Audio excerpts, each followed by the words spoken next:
আমাদের ক্লাসটা শুরু করা যাক। আচ্ছা, আগের দিন যেটা আমরা বলছিলাম ওই টাইপস অফ ডায়েটটা আপনাদের হয়নি, তো সেই টাইপস অফ ডায়েটটাই আজকে আমরা একটু করে নেব, ঠিক আছে? মেইনলি এটা ডায়েটারি ফুড ট্রেন্ডস এবং থেরাপিউটিক ডায়েটের উপরে এই টপিকটা, যেখানে আমরা বিভিন্ন ধরনের ডায়েট সম্পর্কে জানবো যে কি কি ধরনের ডায়েট হয়।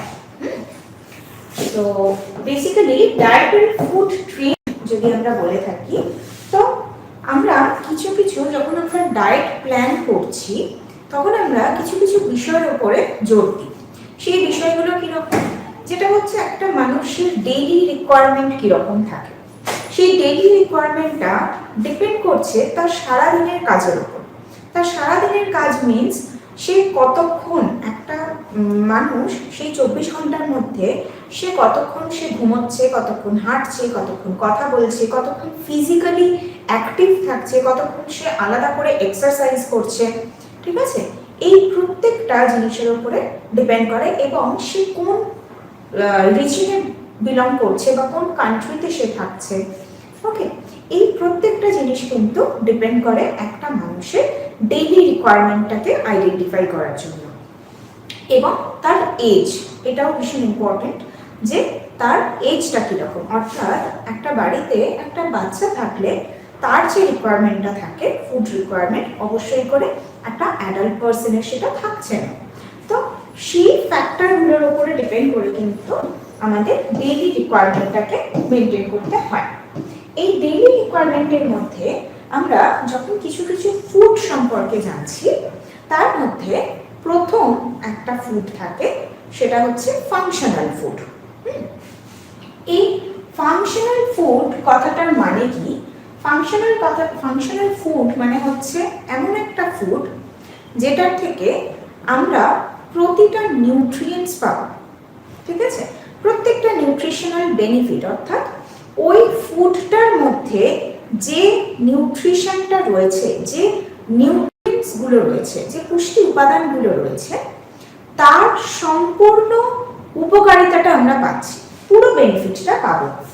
এর সাথে সাথে এই ফুডগুলো আমাদের আগামী দিনে যে অসুস্থতাগুলো বা যে কমপ্লিকেশনগুলো হতে পারে সেগুলোকে প্রিভেন্ট করবে। তাহলে এরকম কোনো ফুডকে আমরা বলবো ফাংশনাল ফুড। তাহলে ফাংশনাল ফুডের মেজর দুটো কাজ কি? একটা কাজ হচ্ছে যে তার মধ্যে থেকে আমরা নিউট্রিয়েন্ট যেগুলো রয়েছে তার প্রপার বেনিফিটটা পাচ্ছি। সেকেন্ড ফাংশন হচ্ছে যে সেটা আমাদের ফিউচারের বিভিন্ন কমপ্লিকেশনসগুলো থেকে প্রোটেকশন দিচ্ছে। এই যে ফাংশনাল ফুডটা থাকে, এই ফাংশনাল ফুডটার মধ্যে সবথেকে বেশি জোর দেওয়া হয় প্লান্ট সোর্সের উপরে, প্লান্ট ফুডের উপরে, ঠিক আছে? আচ্ছা, কারোর বোধহয় আনমিউট রয়েছে, একটু মিউট করে দিন প্লিজ। হ্যাঁ, মিউট করে দিন, মিউট করে দিন। যিনি আনমিউট রয়েছেন তিনি মিউট করুন।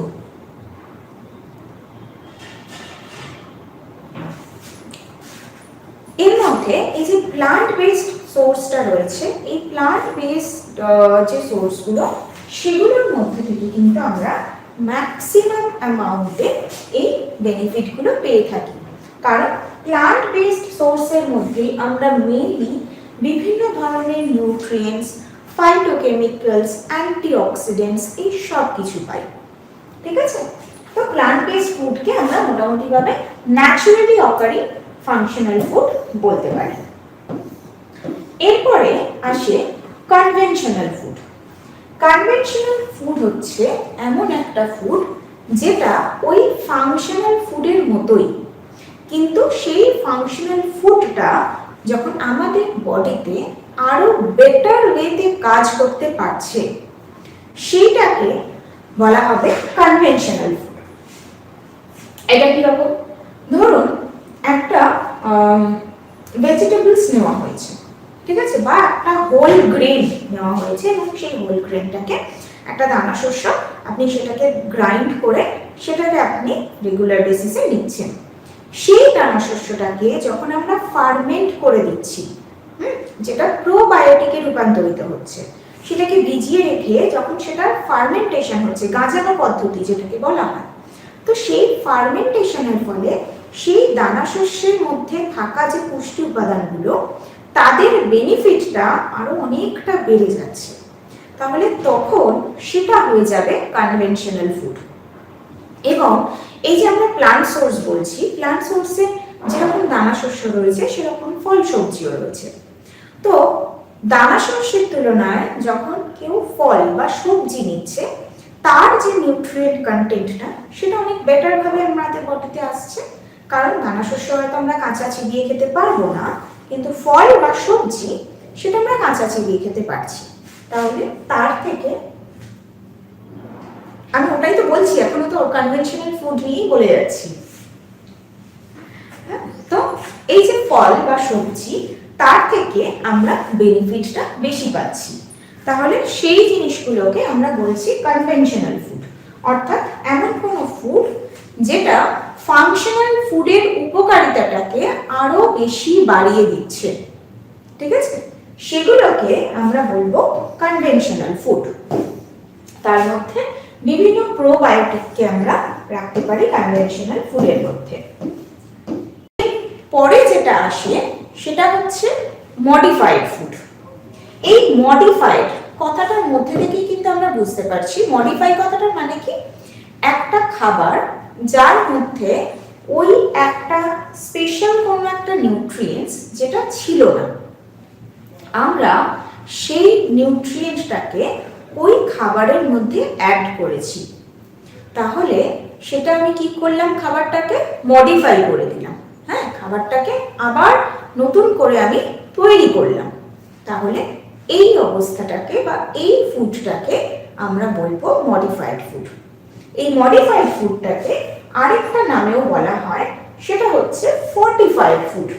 মডিফাইড ফুডটাকে আরেকটা নাম দেওয়া যায়, তার নাম হচ্ছে ফর্টিফাইড ফুড। ফর্টিফিকেশন বা মডিফিকেশন এই দুটোর মানেই হচ্ছে কিন্তু একটা নিউট্রিয়েন্ট বা একের বেশি যে কোনো নিউট্রিয়েন্ট যখন আমি কোনো একটা খাবারের মধ্যে যোগ করছি, তাহলে সেই প্রসেসটাকে আমরা বলবো মডিফাইড ফুড। এখন বিভিন্ন মডিফাইড ফুড আছে, ঠিক আছে, যেরকম ভিটামিন এ রিচ রাইস যেটা, সেটা একটা মডিফাইড ফুড হয়। বিভিন্ন জুস যেগুলো থাকে সেই জুসের মধ্যে আবার ক্যালসিয়ামকে ফর্টিফাই করা হয়। তো এরকম কিন্তু অনেক মডিফাইড ফুড দেখা যায়। বাট এক্স্যাক্টলি বেটার হচ্ছে আমরা যদি অ্যাভয়েড করতে পারি এই ধরনের কোনো প্যাকেজড ফুড, কারণ আলটিমেটলি তো এটা প্যাকেজড ফুড। তো সেটাকে যদি আমরা অ্যাভয়েড করতে পারি তাহলে বেটার হয় আমাদের জন্য, আমাদের হেলথের জন্য বেটার হয় সেটা। নেক্সট যেটা আমরা দেখব সেটা ভীষণ ইম্পর্টেন্ট, সেটা হচ্ছে মেডিকেল ফুড। এই মেডিকেল ফুডটাকে আমরা আরেকটা ভাবেও বলতে পারি, যেটাকে বলা হয় থেরাপিউটিক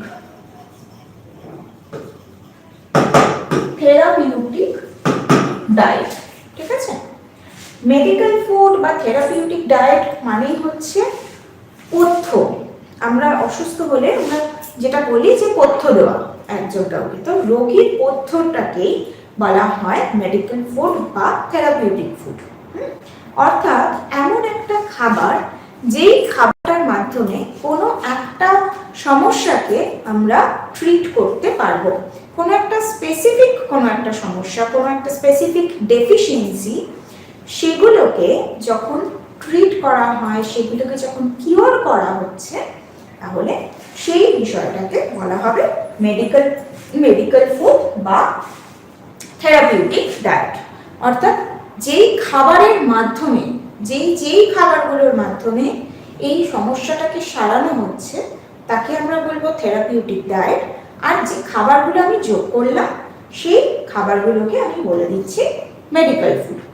এই মেডিকেল ফুডটা কিন্তু আমাদের সব ক্ষেত্রে লাগে, মানে সেটা কোনটা বলুন,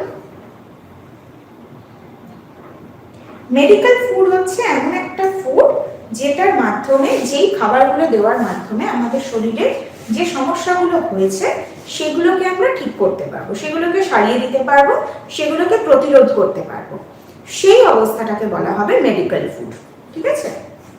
অর্থাৎ আমরা যেরকম মেডিসিন নিচ্ছি সেই মেডিসিনের পরিবর্তে যখন ফুড দিয়ে সেই বিষয়টাকে ঠিক করা হয় সেই অবস্থাটাকে বলা হচ্ছে মেডিকেল ফুড বা থেরাপিউটিক ডায়েট। ওকে, মেডিকেল ফুড এবং স্পেশাল ডায়েট এটা অলমোস্ট সেম, ডিফারেন্সটা শুধু এই জায়গায় যে স্পেশাল ডায়েট মানে হচ্ছে ধরুন কারোর কোনো ইনটলারেন্স রয়েছে। আমরা তো এর আগে যখন জিআই সিস্টেম পড়েছিলাম তখন তো আমরা দেখেছিলাম সিলিয়াক ডিজিজ পড়েছিলাম, আমরা ল্যাকটোজ ইনটলারেন্স ডিজিজ পড়েছিলাম। তাহলে এগুলো কি? এগুলো তো তার কোনো অসুস্থতা নয়। কারোর যদি গ্লুটেন হজম না হয়, অর্থাৎ গমের খাবার যদি কারোর হজম না হয় বা দুধের খাবার যদি কারোর হজম না হয়, সেটা কিন্তু তার কোনো রোগ নয়, কোনো সমস্যা নয়।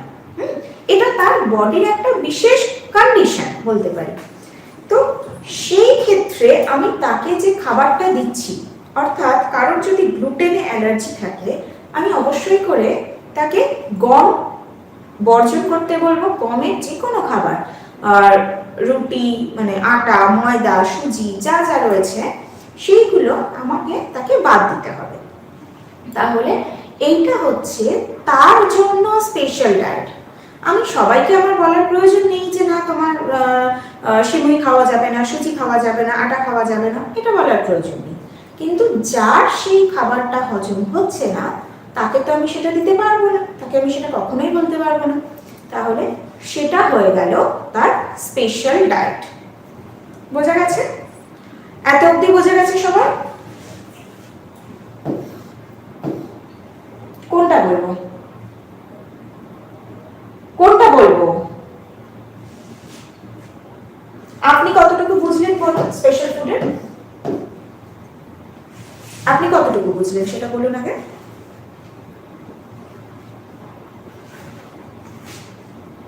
না, আমি তো এক্ষুনি বললাম, আমি সেটাই বলছি, আপনি কতটুকু শুনেছেন বা আপনি কতটুকু বুঝলেন বা আপনি কি বুঝলেন সেটা বলুন। তাহলে আমি বুঝতে পারবো যে কোন জায়গাটাতে কনফিউশন হচ্ছে, মানে কোন জায়গাটাতে অসুবিধা হচ্ছে আপনার, সেটা তো বুঝতে পারবো আপনি। বলুন।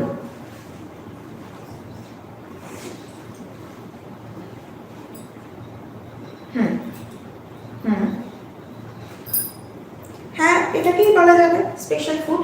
স্পেশাল ফুড মেইনলি হচ্ছে শুধু ডায়াবেটিক বলে না, স্পেশাল ফুড আমরা বলবো যে কোনো ক্ষেত্রে, একদমই একদমই যে কোনো রোগের জন্য যখন তার কোনো একটা সমস্যা হচ্ছে, সেই খাবারটা তার বডি নিতে পারছে না, তখন সেই খাবারটাকে বাদ রেখে আমি তাকে যে খাবারটা দিচ্ছি, বা হয়তো কারোর অ্যানিমিয়া হয়েছে, তার মানে কি নর্মাল আমার যে আয়রন রিকোয়ারমেন্ট তার থেকে আমাকে বেশি আয়রনযুক্ত খাবার খেতে হচ্ছে, তাহলে সেটা হয়ে যাচ্ছে আমার স্পেশাল ফুড। কোনো একটা স্পেসিফিক কন্ডিশনে আমার বডি যখন আলাদা করে কোনো রিকোয়ারমেন্টস, কোনো চাহিদা যখন আলাদা করে বেড়ে যাচ্ছে, সেই অবস্থাটাকে আমরা বলবো স্পেশাল ফুড। বোঝা গেছে? আচ্ছা, স্পেশাল ফুড বা স্পেশাল ডায়েট যেটা বলি না, এবারে এই যে পপুলার ডায়েটটা বলছি, এই পপুলার ডায়েট মানে কিন্তু যেটা আমরা আগেই বলেছিলাম যে একটা হেলদি ফুড প্যাটার্ন কিরকম হওয়া উচিত, সেই ফুড প্যাটার্নটাই হচ্ছে একটা পপুলার ডায়েট।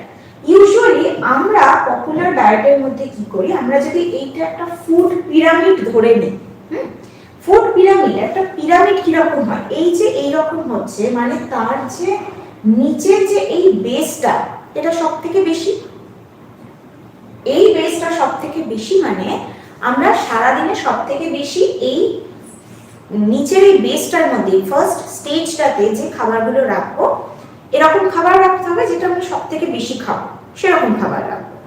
তাহলে আমরা ইউজুয়ালি কি রাখি, এই নিচের বেসে আমরা ইউজুয়ালি দানা শস্য জাতীয় খাবার রাখি, চাল, গম এগুলো রাখি, অর্থাৎ ভাত, মুড়ি, রুটি এগুলোকে রাখি। বাট আমাদেরকে যেটা করতে হবে, এটাকে চেঞ্জ করতে হবে। কিভাবে আমরা চেঞ্জ করব?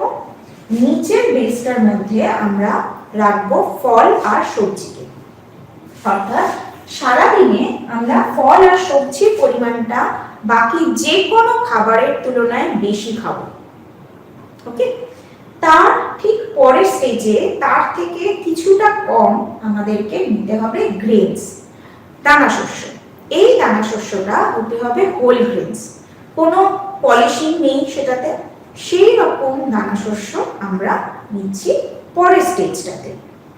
তারপরের যে স্টেজটা রয়েছে, এই থার্ড স্টেজটাকে আমরা আবার দুটো ভাগে কিনে নিয়েছি।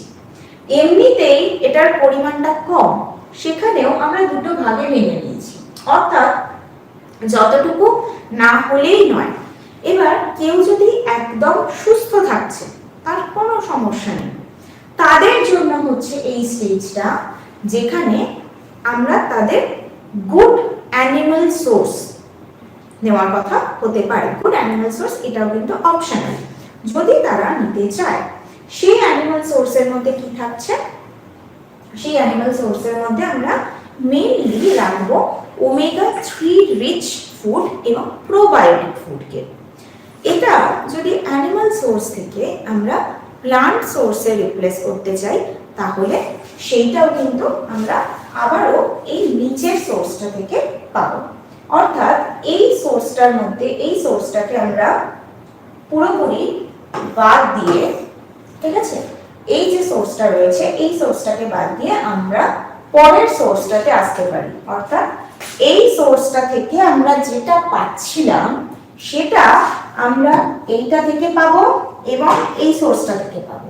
তাহলে আমাদের কিন্তু এই সোর্সটা বাদ দিলেও কোনো অসুবিধা নেই। পরের সোর্সটাকে আমরা কি রাখছি সেটাকেও আবার দুভাগে ভাগ করলাম। সেই ভাগেতে আমরা একটা পোর্শনে রাখলাম বিনস, দানা জাতীয় খাবার, বিভিন্ন ধরনের বাদাম এবং কাঁচা জিনিস, বিভিন্ন ধরনের বীজ, এইগুলোকে আমরা রাখলাম, যার থেকে আমরা পাবো গুড অ্যামাউন্টের fatty acid, omega 3 fatty acid পাবো, আমরা প্রোটিন পাবো, আমরা ভিটামিন মিনারেলস সবই পাবো। সেটা রাখলাম। এবং এই দিকে আমরা রাখলাম ফ্যাট কন্টেন্টকে। এই ফ্যাট কন্টেন্টটাও কিন্তু ভীষণ ইম্পর্টেন্ট। মানে ফ্যাট কন্টেন্ট আমরা কেমন ফ্যাট রাখবো? আমরা এমন কোনো ফ্যাট রাখবো না যেটা সলিড হয়ে থাকছে রুম টেম্পারেচারে। আমরা নর্মাল কুকিং অয়েল রাখবো, এবং কুকিং অয়েল মানে কিন্তু সেটা বা ভেজিটেবল অয়েল, সেটাও কিন্তু রান্না করার জন্য নয়। এমন কিছু অয়েল আমরা ইউজ করতে পারি যেটা আমরা কাঁচা অবস্থায় খেতে পারবো, ঠিক আছে। এবং রান্না করলে আমরা যদি মানে 3-4 চামচ তেল ইউজ করি, কেউ কাঁচা কিন্তু একবারে 3-4 চামচ তেল খেতে পারবো না। তখন অলরেডি আমাদের কোয়ান্টিটিটা, খাওয়ার যে পরিমাণটা, সেটা কমে যাবে। এবং এই কাঁচা অবস্থায় খাওয়ার জন্য তেলের মধ্যে থাকে অলিভ অয়েল থাকতে পারে, বা পিওর মাস্টার্ড অয়েল সেটা আমরা রাখতে পারি, বা কোকোনাট অয়েল রাখা যেতে পারে। এই জিনিসগুলোকে আমরা কাঁচা অবস্থায় যদি খেতে পারি তবেই রাখবো, না হলে রাখার প্রয়োজন নেই। এবং লাস্ট যে স্টেজটা থাকে সেইটা হচ্ছে সুইটসের উপরে। এই সুইটসের মধ্যেও কিন্তু এমন নয় যে মিষ্টি মানে আমরা চিনিকে রাখবো, খুব সামান্য, একদম উপরের স্টেজ, মানে একদমই ছোট তার জায়গাটা। ওকেশনালি একবার সেটা আমরা কি রাখবো? মিষ্টি জাতীয় জিনিস, যেরকম সেটা খেজুর হতে পারে, কিশমিশ হতে পারে, গুড় হতে পারে, মধু হতে পারে। যদিও মধুটাও প্রসেসড করা, তো আনপ্রসেসড যে মিষ্টি জাতীয় জিনিসগুলো রয়েছে আমরা সেইগুলোকে রাখবো। তাহলে এইভাবে যদি আমরা আমাদের ডায়েটের পিরামিডটাকে তৈরি করি, সেটা হবে একটা পপুলার ডায়েট। বোঝা গেল? বোঝা গেছে পপুলার ডায়েটের মানেটা? কোনো অসুবিধা কারণ এটাতে? আচ্ছা, নেক্সট এবারে আমরা কিছু স্পেসিফিক ডায়েট নিয়ে বলবো। স্পেসিফিক ডায়েটের মধ্যে প্রথম যেই ডায়েটটা থাকে সেটা হচ্ছে ড্যাশ ডায়েট, ঠিক আছে। ড্যাশ ডায়েট, এই ড্যাশ ডায়েটের ফুল ফর্মটা আমরা যখন কার্ডিওভাস্কুলার ডিজিজ পড়েছিলাম, হাইপারটেনশন পড়েছিলাম, আমরা দেখেছিলাম কি না, dietary approaches to stop hypertension. অর্থাৎ ড্যাশ ডায়েট সেটাকেই বলবো যেখানে মেইনলি হাইপারটেনশনটাকে প্রিভেন্ট করার জন্য আমরা যে ধরনের ডায়েট প্ল্যান করে থাকি, সেখানে আমাদের ক্ষেত্রে যদি নর্মাল সোডিয়াম রিকোয়ারমেন্ট বা কমন সল্ট রিকোয়ারমেন্ট যেটা থাকে, সেটা যদি সারাদিনে 2300 মিলিগ্রাম হয়, মানে 2.3 গ্রাম, অর্থাৎ 1 চা চামচের অর্ধেক, হাফ টিস্পুন, অর্ধেক চা চামচ হচ্ছে এই পরিমাণটা একজন সাধারণ মানুষের জন্য। সেইটা ড্যাশ ডায়েটে কমে হয়ে যায় 1.5 গ্রাম, মানে অর্ধেকেরও প্রায় অর্ধেক। সেটা হচ্ছে এই ড্যাশ ডায়েটের পরিমাণটা থাকে। এবং তার সাথে সাথে যা কিছু প্রসেসড ফুড, যা কিছু প্যাকেটে আসছে, যা কিছু অনেক দিন ধরে যার একটা সেলফ লাইফ লেখা রয়েছে যে এই ডেটে এক্সপায়ার হয়ে যাচ্ছে, এই ডেটে বানানো হয়েছে, এই ডেটে এক্সপায়ার হয়ে যাচ্ছে, এই যে জিনিসগুলো, তার মানে আমাকে বুঝতে হবে তার মধ্যে সোডিয়াম কন্টেন্ট রয়েছে, সোডিয়াম দিয়ে সেটাকে প্রিজার্ভ করা হচ্ছে, সংরক্ষণ করা হচ্ছে। বা ফ্রোজেন যেগুলো হচ্ছে, বিভিন্ন সিজনের বাইরে গিয়ে আমরা যখন কোনো কিছু খেতে চাই তখনও আমরা সেটা পেয়ে যাই, সেটা ওই প্যাকেটের মধ্যে আসছে। তো এই জিনিসগুলোকে আমাদের সম্পূর্ণ আমাদের রুটিন থেকে বাদ দিয়ে দিতে হচ্ছে। ওকে, নেক্সট এবারে আমরা যেটা আসবো সেটা হচ্ছে gluten free diet. Gluten free diet আমরা সিলিয়াক ডিজিজে পড়েছিলাম যে গ্লুটেন হচ্ছে এমন একটা প্রোটিন যেটার মধ্যে দুটো প্রোটিন থাকে, যেটার মধ্যে দুটো প্রোটিন থাকছে। এই গ্লুটেনটার মধ্যে একটা গ্লুটেনিন আর একটা গ্লাইডিন। ওকে, তো এই দুটো প্রোটিন থাকছে গ্লুটেনের মধ্যে। এই দুটো প্রোটিন আমাদের বডি ডাইজেস্ট করতে পারে না। এই গ্লুটেনটা কার কার মধ্যে পাওয়া যায়? হুইট, গম, বার্লি, রাইস, এগুলোর মধ্যে এই গ্লুটেনটা পাওয়া যায়। তাহলে যাদের ক্ষেত্রে এগুলো ডাইজেস্ট হচ্ছে না, আমাদেরকে তাদের ওই গ্লুটেন ফ্রি ডায়েট দিতে হবে, মানে গম বর্জিত, বার্লি বর্জিত খাবার তাদেরকে দিতে হচ্ছে। সেটাই আমরা বলবো গ্লুটেন ফ্রি ডায়েট। এবং যদি তাদেরকে এই খাবারটা দেওয়া হয় তাহলে তাদের যে সমস্যাটা হয়, that is coeliac disease. Coeliac disease আমরা পড়েছিলাম এর আগে। জিআই ডিজিজের কি যে সমস্যাটা হচ্ছে তার নাম হচ্ছে সিলিয়াক ডিজিজ। ওকে, নেক্সট আসছে লো কার্ব ডায়েট। বেসিক্যালি লো কার্ব ডায়েট মানেই হচ্ছে এমন একটা ফুড যার মধ্যে সিম্পল কার্বোহাইড্রেট কন্টেন্টটা কম আছে এবং কমপ্লেক্স কার্বোহাইড্রেটের পরিমাণটা বেশি, সেটাকেই আমরা বলবো লো কার্ব ডায়েট। অর্থাৎ কমপ্লেক্স কার্বোহাইড্রেট মানে সেই unprocessed cereals, unpolished grains, fruits, vegetables, বিভিন্ন ধরনের নাটস, এগুলোর মধ্যে আমরা কমপ্লেক্স কার্বোহাইড্রেট পাবো, সিম্পল কার্বোহাইড্রেট পাবো না। তাহলে সেইগুলোকে, সেই ডায়েটটাকে বলা হবে লো কার্ব ডায়েট। এই লো কার্ব ডায়েটটা ইউজুয়ালি কখন প্রেসক্রাইব করা হয়? যাদের ডায়াবেটিস রয়েছে, বা যারা ওয়েট ম্যানেজমেন্ট করতে চাইছে, বা কেউ হয়তো প্রচন্ড ওভারওয়েট, ওবেসিটি রয়েছে, হাইপারটেনশন রয়েছে, কোলেস্টেরলের সমস্যা রয়েছে, এই যে বিভিন্ন সমস্যা যেগুলো লাইফস্টাইল ডিসঅর্ডার বলে থাকি আমরা, তাহলে এই সমস্যাগুলোর ক্ষেত্রে আমরা তাদেরকে দেব হচ্ছে লো কার্ব ডায়েট। ওকে, আচ্ছা, মেডিটেরিয়ান ডায়েটটা ইউজুয়ালি আমাদের জন্য অ্যাপ্লিকেবল নয়, so you don't need to remember the Mediterranean diet.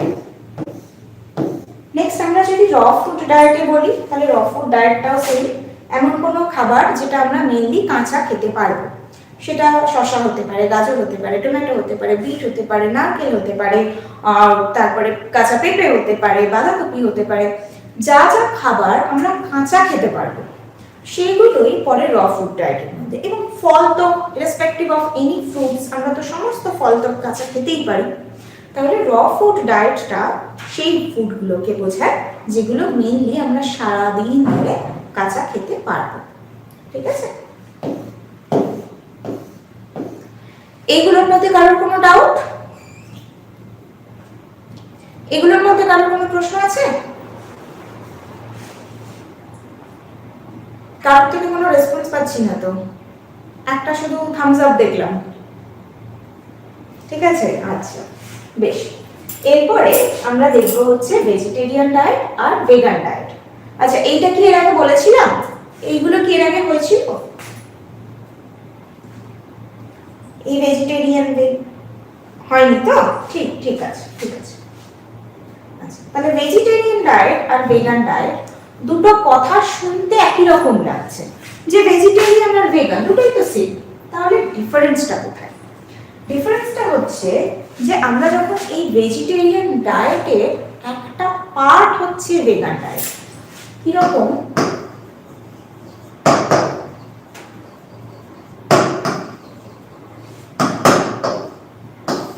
এই যে ভেজিটেরিয়ান ডায়েটটা, তার মধ্যে প্রথম পার্ট হচ্ছে ভেগান ডায়েট। ভেগান, এই ভেগানের মানেটা হচ্ছে যারা শুধুমাত্র প্লান্ট সোর্স থেকে খাবার খাচ্ছে, সেটা হচ্ছে ভেগান ডায়েট।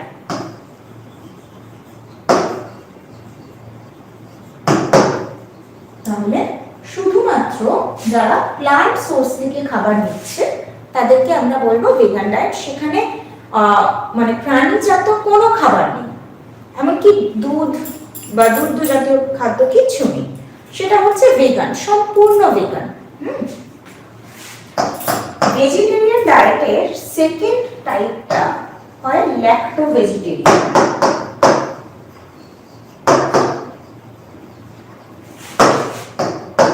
ল্যাক্টো ভেজিটেরিয়ান, এই ল্যাক্টো কথাটার মানে হচ্ছে মিল্ক। তাহলে ল্যাক্টো ভেজিটেরিয়ান মানে যেখানে প্লান্ট ফুড রয়েছে প্লাস মিল্ক রয়েছে and milk products রয়েছে।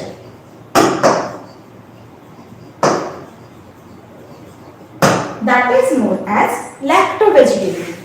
ওকে, তাহলে তারা প্রাণী জাতীয় খাবারের মধ্যে শুধুমাত্র মিল্ক এন্ড মিল্ক প্রোডাক্টস নিচ্ছে, সেই অবস্থাটাকে আমরা বলছি ল্যাক্টো-ভেজিটেরিয়ান। 3 নম্বরের মধ্যে থাকে ওভো-ভেজিটেরিয়ান।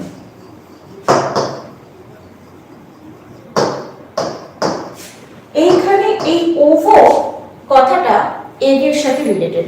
এগের শেপ যেরকম ওভাল, তো তাহলে সেই ওভাল শেপ থেকে এসেছে ওভো। তাহলে এখানে ওভো ভেজিটেরিয়ান মানে যারা প্লান্ট নিচ্ছে আর এগ নিচ্ছে, প্লান্ট নিচ্ছে আর অ্যানিমাল ফুডের মধ্যে শুধুমাত্র এগ নিচ্ছে, সেটা হচ্ছে ওভো ভেজিটেরিয়ান। আর নেক্সট যেটা থাকে সেটা হচ্ছে ল্যাক্টো ওভো ভেজিটেরিয়ান।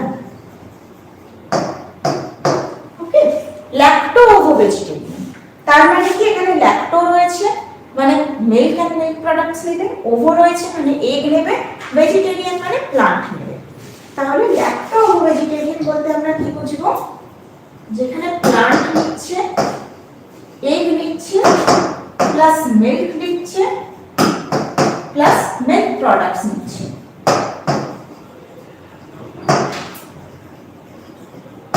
মিল্ক প্রোডাক্টস নিচ্ছে। এই চারটে টাইপে আমরা ভেজিটেরিয়ান ডায়েট দেখে থাকি। এবার এটা বলার কেন প্রয়োজনীয়তা রয়েছে বা এটা জানার প্রয়োজনীয়তাটা কেন?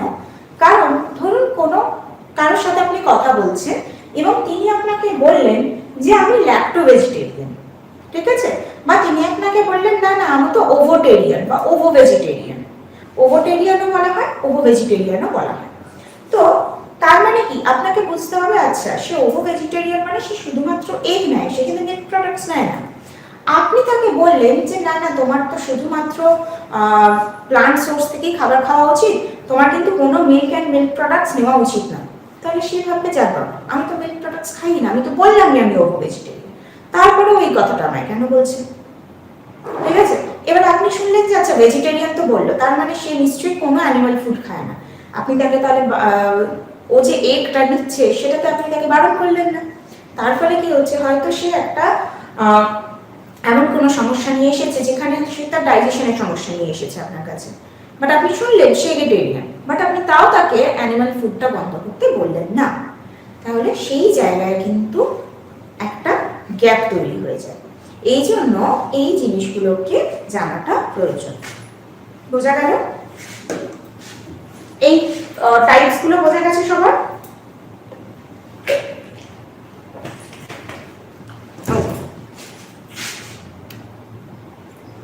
কঠিন মনে হচ্ছে? কেন কঠিন মনে হচ্ছে? এটাই তো আসল, কঠিন কেন মনে হবে? আচ্ছা, মনে রাখার ব্যাপারটা সেটা কোনো ব্যাপার না, ওটা তো আস্তে আস্তে দেখতে দেখতেই হয়ে যাবে, ক্লাস দেখতে দেখতেই হয়ে যাবে।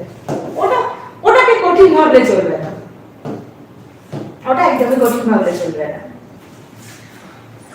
আচ্ছা, এবারে নেক্সট আমরা দেখব সেটা হচ্ছে বিভিন্ন টাইপস অফ ডায়েট।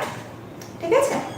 এই যে টাইপস অফ ডায়েটটা বলছি, এই টাইপস অফ ডায়েটটা কিরকম হয় কি, আমরা যে থেরাপিউটিক ডায়েটটা পড়লাম সেই থেরাপিউটিক ডায়েটটার মধ্যে তিনটে রকমের ডায়েটে আমরা ভাবতে পারি সেটাকে। কিরকম? প্রথমত একটা হচ্ছে লিকুইড ডায়েট। ঠিক আছে? Liquid diet. এই লিকুইড ডায়েটটাকে আমরা আবার দুটো ভাগে ভেঙে নিই। একটা ক্লিয়ার লিকুইড ডায়েট,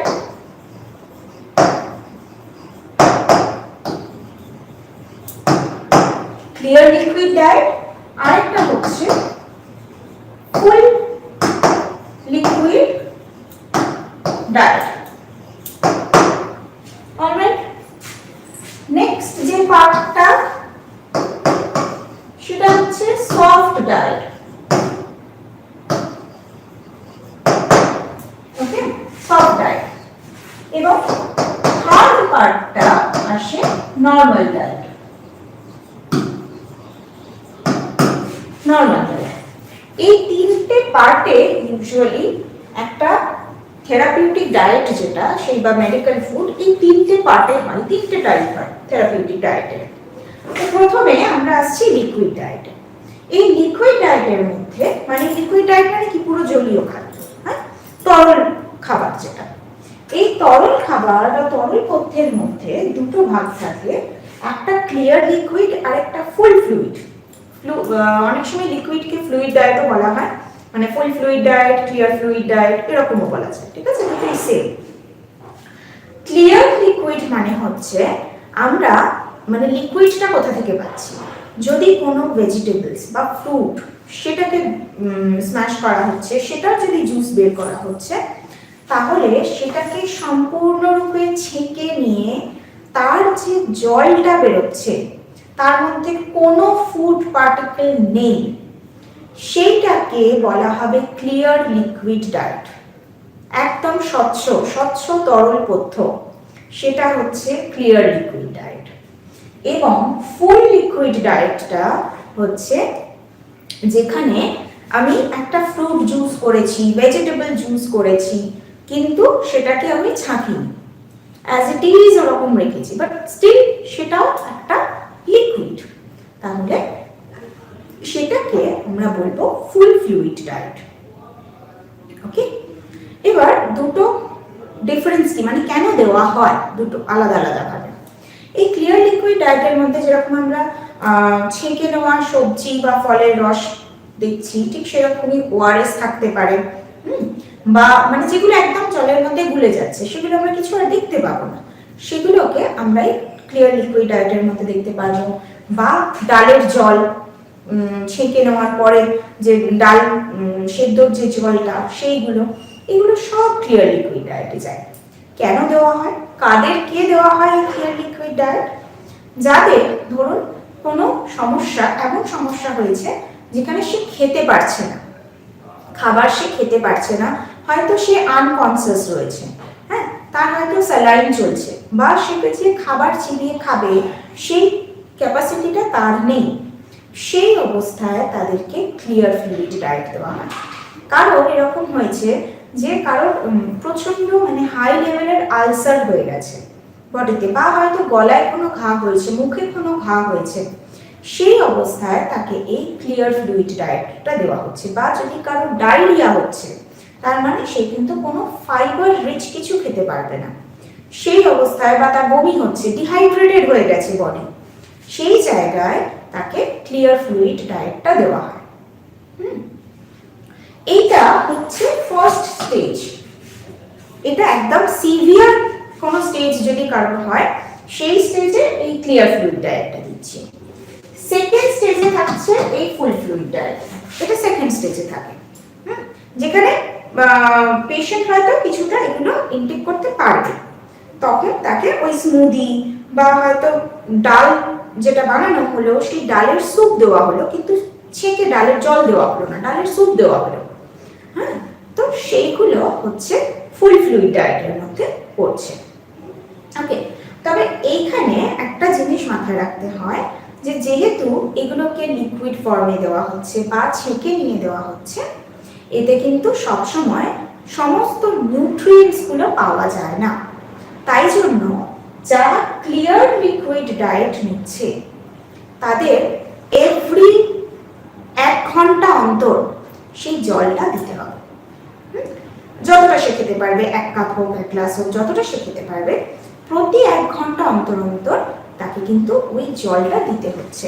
তার ওই যে নিউট্রিশনাল ঘাটতি, যে ডেফিসিয়েন্সিগুলো যাতে না হয় তার জন্য। এবং এটা ম্যাক্সিমাম 2 দিন চালানো যায়, এর থেকে বেশি নয়। যদি তারও বেশি হয়ে যায় তার মানে তার একটা কনস্ট্যান্ট ডেফিসিয়েন্সি তৈরি হচ্ছে, বডি কিন্তু আরো অনেক বেশি উইক হয়ে যেতে পারে এতে। এবং এতে ক্যালোরি কন্টেন্ট অনেক কম থাকে, প্রোটিন কন্টেন্ট অনেক কম থাকে, সেই জন্য বডি কিন্তু তার প্রপার নিউট্রিশন গুলো পায় না। ফুল ফ্লুইড ডায়েটের ক্ষেত্রেও তাই, ফুল ফ্লুইড ডায়েটটা ম্যাক্সিমাম 1 সপ্তাহ দেওয়া যেতে পারে, ম্যাক্সিমাম 1 সপ্তাহ দেওয়া যেতে পারে ফুল ফ্লুইড ডায়েটটা, যদি কারোর একদম বেড রিডেন পেশেন্ট হয় তার জন্য, যে খেতে পারছে না। আদারওয়াইজ কেউ যদি মনে করে আমি 1 সপ্তাহ পুরো লিকুইড ডায়েটে থাকবো, নর্মাল মানুষের পক্ষে কিন্তু সেটা সম্ভব নয়, সে অসুস্থ হয়ে পড়বে। তাহলে সেই জিনিসটাকে মাথায় রাখতে হচ্ছে। এবং ক্যালোরি কন্টেন্টটা এই ক্লিয়ার ফ্লুইড ডায়েটের থেকে এইটাতে একটু বেশি থাকে, কিছুটা বেশি থাকছে, কারণ এর মধ্যে আমি ওই যে ফুডটা, সেই ফুডটাও ইনক্লুড করেছি, তাহলে ফুডের ক্যালোরিটা আসবে। কিন্তু এটাতে যেহেতু আমরা শুধু জলটা দিচ্ছি, শুধু রসটা দিচ্ছি, জলের মধ্যে তো তেল আসবে না, জলের মধ্যে তো ফ্যাট আসবে না, ফলে ক্যালোরিটা কিন্তু আসবে না সেখানে। তাই সেখানে ক্যালোরি যোগ করার জন্য আমরা কি করতে পারি, তার মধ্যে একটু গুড় দেওয়া যেতে পারে, মধু দেওয়া যেতে পারে, এগুলোকে তার মধ্যে মিশিয়ে দেওয়া যেতে পারে এই ক্লিয়ার লিকুইডে ক্যালোরি কন্টেন্টটাকে বাড়ানোর জন্য। ওকে, এটা গেল ফুল ফ্লুইড ডায়েটের ক্ষেত্রে। এরপরে নেক্সট আমরা যেটা সফট ডায়েটে আসবো, সফট ডায়েটটা হচ্ছে থার্ড স্টেজ। এটা প্রথম স্টেজ ছিল, এটা সেকেন্ড স্টেজ ছিল,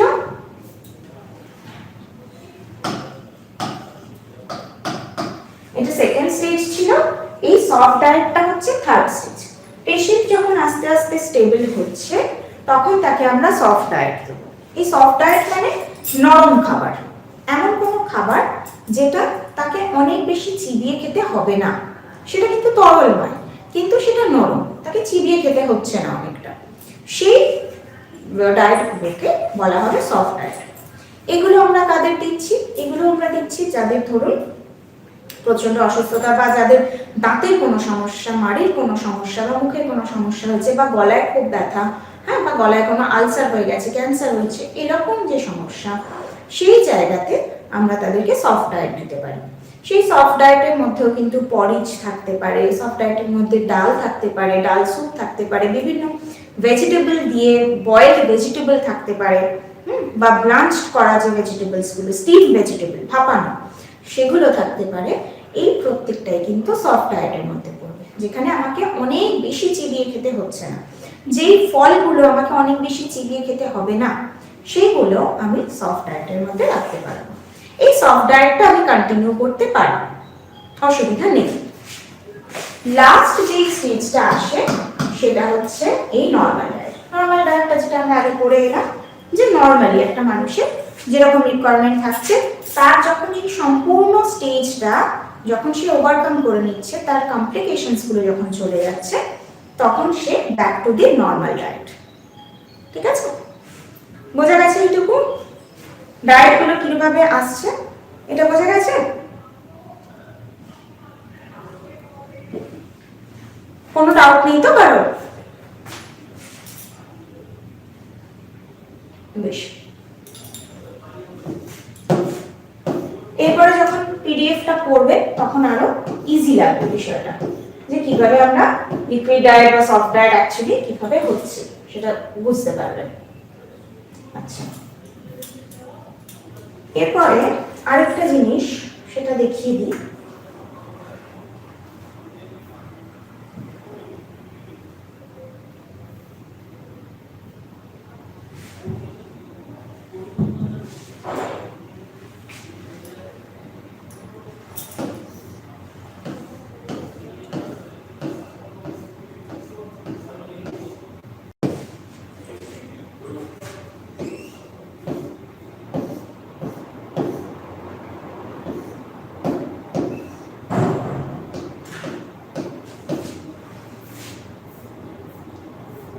এইখান থেকে এবার নেক্সট আমরা যেটা দেখব সেটা হচ্ছে এই যে থেরাপিউটিক ডায়েট আমরা পড়লাম, এই থেরাপিউটিক ডায়েটের মধ্যে নেক্সট একটা ফ্যাক্টর থাকে, সেটা হচ্ছে এন্টারাল ফিডিং। হ্যাঁ, এন্টারাল ফিডিং মানে কি? এই যখন কেউ লিকুইড ডায়েটে রয়েছে, মানে একদম ক্লিয়ার ফ্লুইড ডায়েটে রয়েছে, তো সে কিভাবে থাকবে, মানে তার তো শরীরে কিছু যেতে হবে, কিছু নিউট্রিশন যেতে হবে, সেই অবস্থাটাকে বলা হয় এন্টারাল ফিডিং। যখন আমাকে একটা খাবার, একটা নিউট্রিশন তাকে স্যালাইনের মাধ্যমে দিতে হচ্ছে, বা পাইপ লাইনের মাধ্যমে মুখ দিয়ে বা নাকের মাধ্যমে একটা নল ঢুকিয়ে যখন তাকে সেই নিউট্রিশনের চাহিদাটা পূরণ করতে হয়, সেই অবস্থাটাকে বলা হয় এন্টারাল ফিডিং। এই এন্টারাল ফিডিংটার মধ্যে কিছু টাইপ থাকে, ঠিক আছে? প্রথম টাইপ যেটা থাকে সেটা হচ্ছে টিউব ফিডিং। এই টিউব ফিডিংটা কি? টিউব ফিডিং হচ্ছে এমন একটা অবস্থা যেখানে একজন ব্যক্তি পুরোপুরি আনকনসিয়াস, সে মুখ দিয়ে কিছু খেতে পারছে না, সেই অবস্থায় তাকে টিউব ফিডিং করা হয়। তার নাকের মাধ্যমে নল দিয়ে একটা পাইপ ফিট করে সেই পাইপটা চলে যায় ডিরেক্টলি তার স্টমাকে বা স্মল ইন্টেস্টাইনে, যেখানে খাবারটা ডাইজেস্ট হয়। আলটিমেট ডাইজেশন যেখানে শেষ হচ্ছে সেটা হচ্ছে স্মল ইন্টেস্টাইন। তাহলে এই টিউব ফিডিং এর মাধ্যমে কি করা হয়, একদম সিম্পলেস্ট ফর্ম যেটা থাকে, অর্থাৎ কার্বোহাইড্রেটের সিম্পলেস্ট ফর্ম গ্লুকোজ, প্রোটিনের সিম্পলেস্ট ফর্ম অ্যামাইনো অ্যাসিড, বা ফ্যাটের সিম্পলেস্ট ফর্ম ফ্যাটি অ্যাসিড, এই যে সিম্পলেস্ট ফর্মগুলো রয়েছে, এই সিম্পল ফর্মগুলোকে ডাইলিউট করে সেটা টিউবের মাধ্যমে প্রবেশ করানো হয় সরাসরি স্টমাক বা স্মল ইন্টেস্টাইনে। এই পদ্ধতিটাকে বলা হয় টিউব ফিডিং। এই টিউব ফিডিং এর মধ্যে কিছু কিছু টাইপস রয়েছে। সেই টাইপসগুলোর মধ্যে কি পড়ে? প্রথম আসে ন্যাসোগ্যাস্ট্রিক টিউব, ঠিক আছে? ন্যাসো কথাটার মানে নাক, গ্যাস্ট্রিক কথাটার মানে স্টমাক। তাহলে ন্যাসোগ্যাস্ট্রিক টিউব ফিডিং মানে হচ্ছে একটা পাইপ যখন নাক দিয়ে প্রবেশ করে স্টমাক অবধি আসছে, সেই ফিডিংটাকে বলা হবে ন্যাসোগ্যাস্ট্রিক টিউব ফিডিং। বোঝা গেছে? এটা বোঝা গেছে? ন্যাসো কথাটার মানে নাক বা নস্ট্রিল, নস্ট্রিল মানে এই যে নাকের যে গহ্বরগুলো, নাসা গহ্বরকে বলা হয় নস্ট্রিল। তাহলে নস্ট্রিল মানে হচ্ছে ন্যাসো, আর গ্যাস্ট্রিক মানে হচ্ছে স্টমাক। তাহলে একটা পাইপ যখন নস্ট্রিল দিয়ে স্টমাক অবধি আসছে সেটা হবে ন্যাসোগ্যাস্ট্রিক টিউব। নেক্সট হচ্ছে অরোগ্যাস্ট্রিক টিউব ফিডিং। গ্যাস্ট্রিক আছে মানে কোথায় যাবে পাইপটা? লাস্টে গ্যাস্ট্রিক আছে মানে পাইপটা কোথায় অবধি যাবে? কে বলবেন? স্টমাক অবধি যাবে। Very good. অরো কথাটার মানে ওরাল, তার মানে মুখ। তাহলে অরো মানে হচ্ছে একটা পাইপ যখন মুখ দিয়ে প্রবেশ করিয়ে স্টমাক অবধি আসছে, সেই পদ্ধতিটাকে বলা হবে অরোগ্যাস্ট্রিক টিউব ফিডিং। ওকে, নেক্সট হচ্ছে ন্যাসোএন্ট্রিক টিউব। তাহলে প্রথমে ন্যাসো আছে মানে পাইপ লাইনটা কোথা দিয়ে যাচ্ছে? পাইপটা কোথা দিয়ে প্রবেশ করানো হচ্ছে? নাক দিয়ে, নাক দিয়ে। Very good. এন্ট্রিক কথাটার মানে ইন্টেস্টাইন, ঠিক আছে? এন্ট্রিক কথাটার মানে হচ্ছে ইন্টেস্টাইন, অর্থাৎ যেই টিউবটা, যখন একটা টিউব নাক দিয়ে প্রবেশ করিয়ে স্মল ইন্টেস্টাইন অবধি ডিরেক্ট আসছে, সেই ফিডিংটাকে বলা হবে ন্যাসোএন্ট্রিক টিউব ফিডিং। যখন নাক দিয়ে প্রবেশ করছে এবং ইন্টেস্টাইন অবধি আসছে।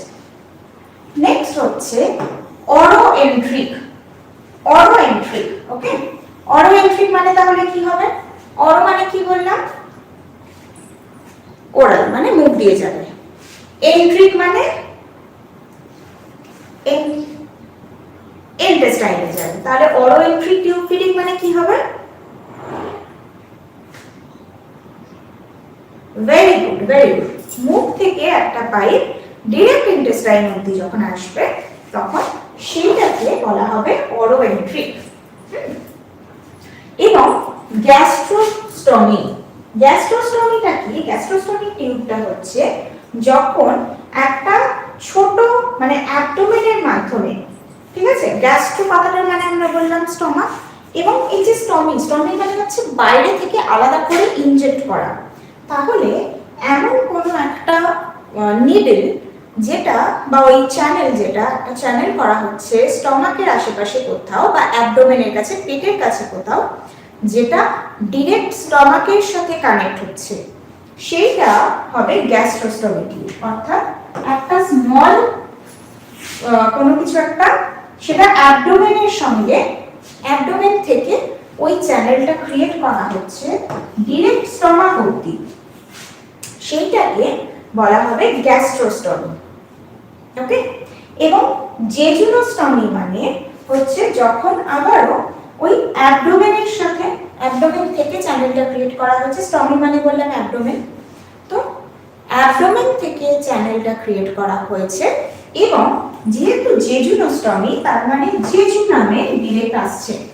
স্মল ইন্টেস্টাইনের তিনটে পার্ট থাকে আমরা জানি, ইলিয়াম, ডিওডিনাম, ইলিয়াম, জেজুনাম। তাহলে জেজুনাম মানে হচ্ছে লাস্ট পার্টটা। তো সেই জেজুনামে যখন আসছে ডিরেক্ট, তখন সেটাকে আমরা বলবো জেজুনোস্টমি। ঠিক আছে, বোঝা গেছে সবার? ওকে, ভেরি গুড। আচ্ছা, এরপরে আরেকটা ফ্যাক্টর থাকে, সেটা হচ্ছে প্যারেন্টেরাল ফিডিং। এর আগে পড়লাম আমরা এন্টেরাল ফিডিং। এন্টেরাল ফিডিং মানে যেখানে পাইপলাইনের মাধ্যমে, একটা টিউবের মাধ্যমে ফুড দেওয়া হচ্ছে আমাদের ডাইজেস্টিভ অর্গানে। এই যে যেগুলো পড়লাম, স্টমাক বলুন বা ইন্টেস্টাইন বলুন, এগুলো তো সবটাই ডাইজেস্টিভ অর্গানে যাচ্ছে, ডাইজেস্টিভ অর্গান এগুলো। এটা হচ্ছে এন্টেরাল ফিডিং। প্যারেন্টেরাল ফিডিং মানে হচ্ছে যেটা ডিরেক্ট আমাদের ভেন্সের মধ্যে আসছে, মানে ডাইজেশনের অবস্থাটা আরো খারাপ, এমন একটা অবস্থা যেখানে ডাইজেস্ট করতে পারবে না, আমাকে সরাসরি আমার পুরো বডিতে যাতে ছড়িয়ে যেতে পারে এরকম সিস্টেম দিতে হবে, তাহলে সেটা হচ্ছে প্যারেন্টেরাল ফিডিং। এই প্যারেন্টেরাল ফিডিং মানে হচ্ছে আমরা যে ইনজেকশন ইউজ করা হয়, ইনজেকশনস গুলো কি ইউজ করা হয় না, শিরার মধ্যে দেওয়া হচ্ছে একটা ফ্লুইড, যেটা ইনজেক্ট করা হচ্ছে, অ্যাডমিনিস্টার করা হচ্ছে ডিরেক্ট ভেনেতে, সেটা হচ্ছে প্যারেন্টেরাল ফিডিং। এই প্যারেন্টেরাল ফিডিংটা দুটো ভাবে হতে পারে। একটা লিম্ব, ঠিক আছে, লোয়ার লিম্ব, হাত, মেইনলি হাতে ইনজেকশন দেওয়া হয়। তো এই যে হাত পা, এই শিরার মাধ্যমে যখন দেওয়া হয়। আরেকটা হচ্ছে সেন্ট্রাল ভেনের মাধ্যমে, যে সেন্ট্রাল নার্ভাস সিস্টেমটা রয়েছে সেখানেও যখন ইনজেক্ট করা হয়। এই দুটো ভাবে আমরা প্যারেন্টেরাল ফিডিংটা দেখে থাকি। এইগুলো কোন সময় দেওয়া হয়? আচ্ছা, কারণ আনমিউট রয়েছে, একটু মিউট করে দিন। হ্যাঁ, মানে আমার আওয়াজটা আমি শুনতে পাচ্ছি আবার। আচ্ছা, টোটাল এই যে প্যারেন্টেরাল ফিডিং, তার মধ্যে আমরা যদি টোটাল প্যারেন্টেরাল ফিডিং বলি, একজন আনমিউট থেকে মিউট করছেন, আরেকজন আনমিউট হয়ে যাচ্ছে, মানে একজন মিউট করছেন, আরেকজন আনমিউট হচ্ছেন। এই প্যারেন্টেরাল ফিডিং এর মধ্যে আবার আমরা দুটো পার্ট বলি, ঠিক আছে? একটা হচ্ছে টোটাল প্যারেন্টেরাল ফিডিং, আর একটা partial parenteral feeding. Total parenteral feeding মানে টিপিপি, সেখানে মার্ক করে দিই আমি, এই যে টিপি এর বা টোটাল প্যারেন্টেরাল নিউট্রিশন যাই বলে, টোটাল প্যারেন্টেরাল তাই টিপি। আর যখন পার্শিয়াল হয়ে যাচ্ছে, সেটা পার্শিয়াল প্যারেন্টাল নিউট্রিশনটা হচ্ছে PPN। পার্শিয়াল প্যারেন্টাল নিউট্রিশনটা কি রকম? যখন আমি শুধুমাত্র খাবার মাধ্যমে যখন আমি শুধুমাত্র ইন্ট্রাভেনাস ওয়েতে ইনজেক্ট করছি না, তার সাথে আমি ওরালি কিছু ইনজেক্ট করছি, সেটা ওরাল ড্রপ হতে পারে, মেডিসিন হতে পারে, যেরকম পোলিও ড্রপ হচ্ছে, বা আমরা এর আগে করেছিলাম যে বিভিন্ন যে প্রোফাইল্যাক্সিস প্রোগ্রামগুলো হয়, সেখানে ভিটামিন A ডোজ দেওয়া হয়, সেগুলো তো এক একটা ড্রপ। তো সেইগুলো যখন ওরালি আমাদের বডিতে আসছে, সেইগুলো বলা হয় পার্শিয়াল প্যারেন্টাল ফিডিং বা পার্শিয়াল প্যারেন্টাল নিউট্রিশন। এগুলো মেইনলি কোন সময় দেওয়া হয়?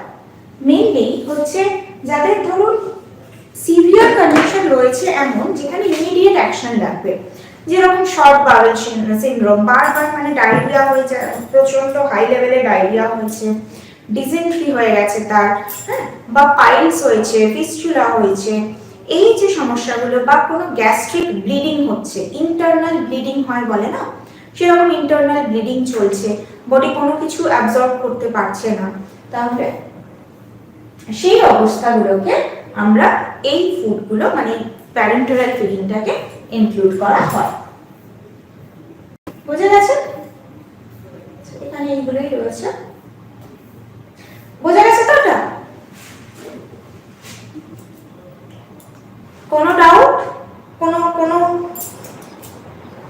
কোনটা বলুন?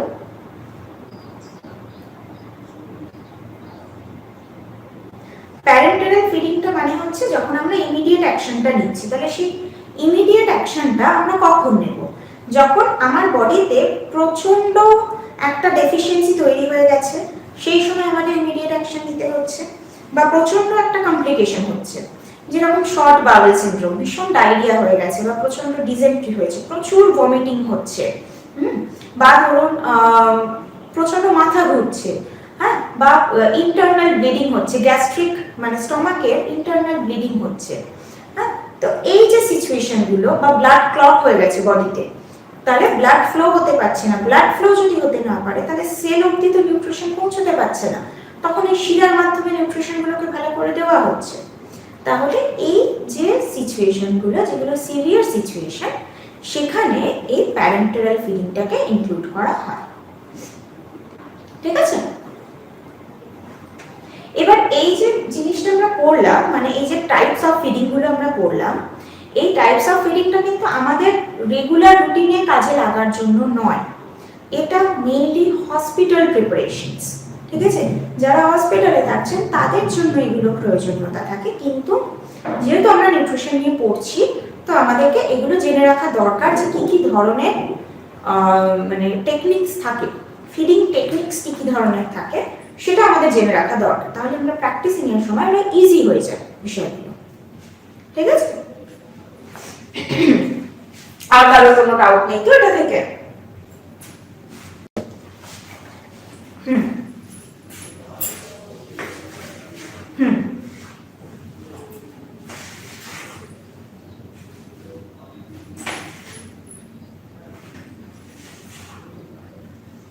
কোনো সমস্যা নেই। এবার র পারি আমরা প্লেন কোকোনাটও নিতে পারি, আলটিমেটলি সেটাকে পিষে গ্রাইন্ড করে তার থেকে শুধু তেলটাকে এক্সট্রাক্ট করে নেওয়ার প্রয়োজনীয়তা নেই, যদি আমরা মানে নর্মাল কোকোনাটটাকেই নিতে পারি, কারণ তার মধ্যেই তো আলটিমেটলি অয়েলটা রয়েছে, তো সেটাই আমরা নিতে পারি, আমরা তো ওটা কাঁচা খেতে পারবো, তাহলে ওয়াই নট, তো সেটা আমরা নিতেই পারবো।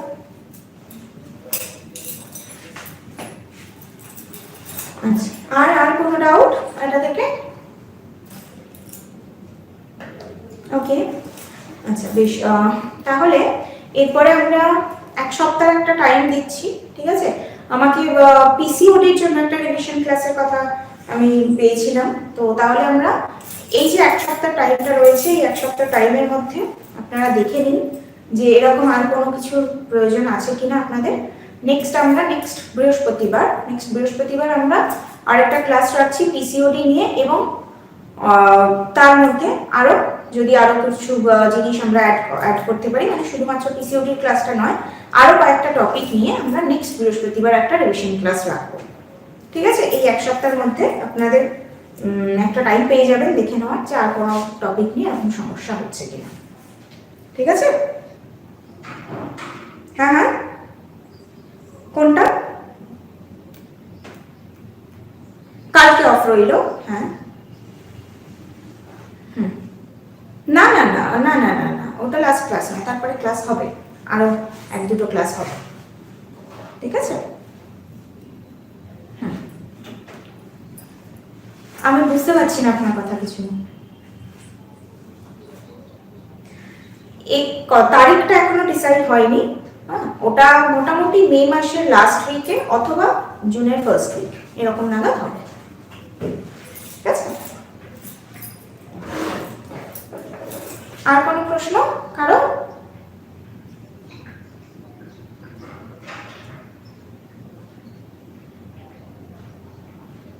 স্যাম্পল কোয়েশ্চেন না, স্যাম্পল কোয়েশ্চেন ওইভাবে দেওয়া যায় না, তবে এই যে রিভিশন ক্লাসগুলো রাখবো, এই রিভিশন ক্লাসগুলোর মধ্যেই মেনলি ওগুলোকে ডিসকাস করা হবে যে কি কি ধরনের প্রশ্ন আসতে পারে।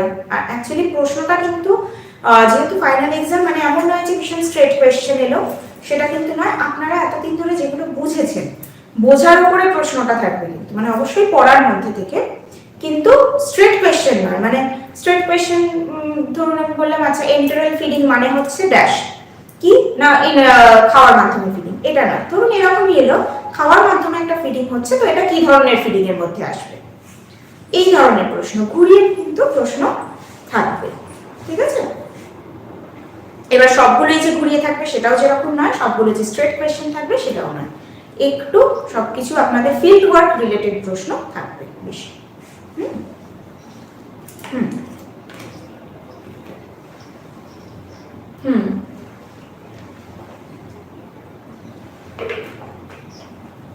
ওটা আপনাদের ইন্টারনাল ছিল।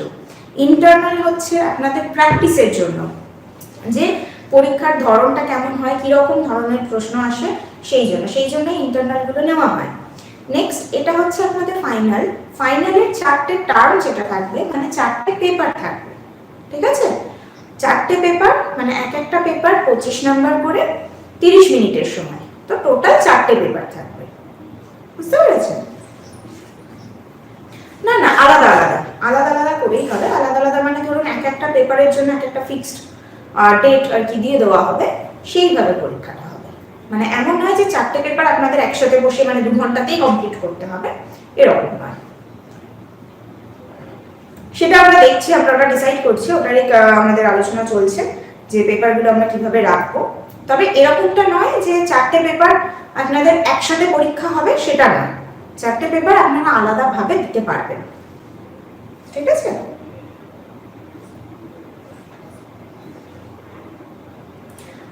ওটা প্রথম কথা হচ্ছে এই যে পেপার 1 আর পেপার 2, এই দুটো পেপারে মেইনলি যা যা প্রথম থেকে যেগুলো পড়েছেন, অর্থাৎ ফান্ডামেন্টাল অফ, মানে basic concept of nutrition, fundamental of food and nutrition থেকে যা যা পড়েছেন সেগুলো সবগুলো থাকছে। প্রত্যেকটা নিউট্রিয়েন্টস, এই যে টাইপ অফ ফিডিং গুলো পড়ালাম বা টাইপ অফ ডায়েট যেগুলো পড়েছেন আপনারা, বা তার সাথে প্রেগন্যান্সি এবং ল্যাকটেশন, মানে ডিজিজ ছাড়া বাকি যা যা পড়েছেন সেগুলো থাকবে পেপার 1 এবং পেপার 2 এর মধ্যে মিলিয়ে। আর পেপার 3 আর পেপার 4, এই দুটো পেপারের মধ্যে থাকবে ডিজিজ ওরিয়েন্টেড প্রশ্ন। ঠিক আছে? ডিজিজ ওরিয়েন্টেড প্রশ্ন, যত disease, dietary management on different disease, সেটা যেগুলো আপনারা পড়েছেন সেটা থাকবে পেপার 3 এন্ড পেপার 4 মিলিয়ে। বোঝা গেছে? ওকে, আর কোনো প্রশ্ন নেই তো?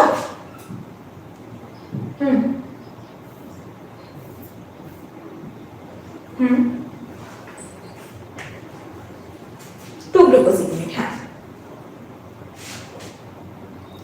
more than 2, more than 4, more than 2, more than 10, সেটা হচ্ছে পলিস্যাকারাইড। more than 10 অ্যাকচুয়ালি সেটা পলিস্যাকারাইড। একটা মোনো মানে এক, ডাই মানে 2, পলি মানে অনেক।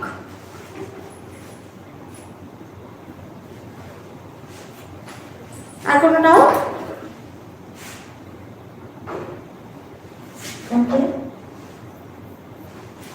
ঠিক আছে। তাহলে আজকের মতন ক্লাসটা এন্ড করছি। এক সপ্তাহ আপনাদের কাছে কিন্তু টাইমটা রয়েছে, রিভাইজ করুন ভালোভাবে, ঠিক আছে? নেক্সট উইকে আমরা দেখা হচ্ছে আমাদের, এবং রিভিশন ক্লাস তো থাকবে, কিন্তু এমন নয় যে আমি শুধু বলে যাবো আর আপনারা শুনে যাবেন, সেটা নয়, কিন্তু আমি কিন্তু প্রশ্ন করব, ঠিক আছে? তো সেইটাকে মাথায় রাখতে হবে। Okay, thank you, have a happy weekend everyone.